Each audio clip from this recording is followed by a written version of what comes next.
त्यांची बैठक राष्ट्रीय अध्यक्ष अजितदादा, कार्याध्यक्ष प्रफुल्लभाई, मी पक्षाचे सर्व वरिष्ठ मंडळी, भुजबळ साहेब, मुश्रीफ साहेब, दिलीप वळसे पाटील साहेब, धनंजय मुंडे, हसन मुश्रीफ यांच्या उपस्थितीमध्ये या ठिकाणी होणार आहे। त्यावर आढावा घेत असताना त्या जिल्ह्यातील राजकीय परिस्थिती, निवडणुकीला सामोरं जात असताना महायुतीशी करायचं असलेलं गठबंधन, प्रत्येक नगरपालिका निहाय, जिल्हा परिषद, पंचायत समिती निहाय आम्ही त्या ठिकाणी आढावा घेणार आहोत आणि तो आढावा घेत असताना त्यांना एक कार्यक्रम देणार आहोत की ज्याची माहिती आम्हाला ताबडतोब त्या ठिकाणी मिळाली पाहिजे।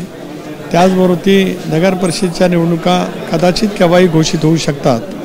जी माहिती मिळते त्याप्रमाणे पहिल्यांदा नगर परिषदेच्या निवडणुका अपेक्षित आहेत, तर त्या दृष्टिकोनातून सुद्धा आम्ही तयारी सुरू ठेवलेली आहे आणि अपेक्षित आहे की येत्या शुक्रवारी आमची राज्यातल्या मुंबईसह बैठक संपेल आणि मग सोमवारपासून आम्ही आमच्या निवडणूक घोषित झाली तर मग उमेदवार निवडीची प्रक्रिया आणि महायुतीच्या मित्र पक्षांची निवडणूक सोबत लढवण्याच्या दृष्टिकोनातून वाटचाल, अशा पद्धतीने आम्ही त्या ठिकाणी कार्यक्रम ठरवलेला आहे। सलग 5 दिवस बैठक होत आहेत। एकंदरीत युती कोणाबरोबर होत आहे? रायगड जिल्ह्याचा विचार केला तर तुम्ही ठाकरेंसोबत युती तिथं झालेली आहे? नाही, आपण चुकीचं म्हणू नका, तुम्ही बिलकुल माझ्या तोंडात काय घालू नका। मी प्रदेशाध्यक्ष आहे, ठाकरेंबरोबर युती झाल्याचं कुठेही राष्ट्रवादीने म्हटलेलं नाही।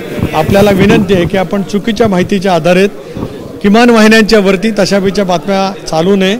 मला विचारावं, मी प्रदेशाध्यक्ष आहे, मी काल खुलासा केला की दिवाळीच्या निमित्ताने सगळे एकत्रित जमतात, त्यामुळे काय कोणाची युती तिथे झालेली नाही। आम्ही महायुती म्हणून निवडणुकीला सामोरं जाण्याच्या दृष्टीकोनातून त्या ठिकाणी प्रयत्नशील आहोत। ज्या ठिकाणी महायुतीच्या घटक पक्षाच्या मध्ये युती होणार नाही त्या बाबतीमध्ये राज्य पातळीवरती मुख्यमंत्री देवेंद्रजी, अजितदादा, एकनाथराव बसून त्या संदर्भातला निर्णय करतील। राष्ट्रवादीला सन्मानपूर्वक जागा किंवा सन्मानपूर्वक वागणूक महायुतीमध्ये मिळेल असं तुम्हाला वाटतं का? कारण की शिवसेनेने यापूर्वीच भाजपकडनं जी वागणूक मिळते त्याच्यावरती नाराजी व्यक्त केली।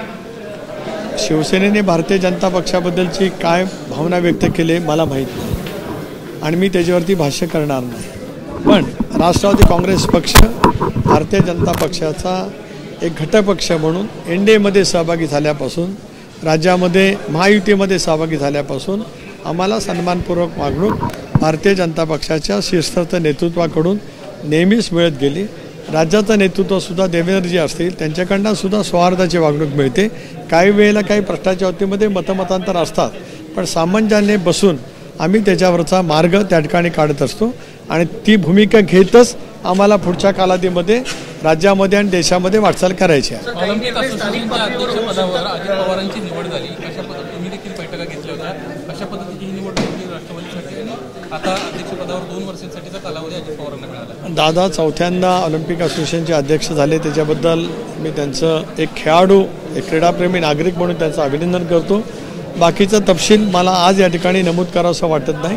शेवटी क्रीडा क्षेत्रामध्ये कुठलंही राजकारण असू नये, निकोपपणाने त्या क्रीडा संघटना वाढल्या गेल्या पाहिजेत या भूमिकेमध्ये आम्ही सगळेजण त्या ठिकाणी आहोत। काही निर्णय स्थानिक पातळीवर होऊ शकतात आघाडीचे, युतीचे?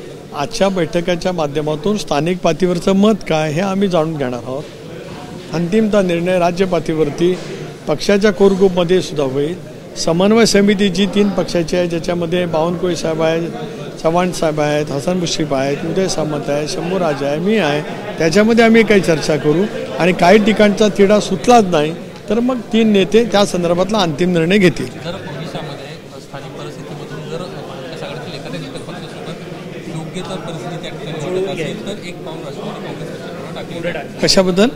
महाविकास आघाडीबरोबर जुळून नाही, आज तसा कुठलाही अजेंडा आमच्यापैकी कोणाच्या समोर नाही। प्रत्येक जिल्ह्यामधली वेगवेगळी राजकीय स्थिती त्या त्यावेळेला नेमकी कशी उद्भवते त्याचा साकल्याने विचार आम्ही त्या ठिकाणी करणार आहोत आणि आम्ही 3ही पक्षाचे वरिष्ठ नेते राज्य पातळीवरून या सगळ्या घडामोडीवरती बारकाईने लक्ष ठेवून महायुती अभेद्य कसं राहील त्या दृष्टिकोनातून आम्ही प्रयत्न करणार आहोत। धन्यवाद।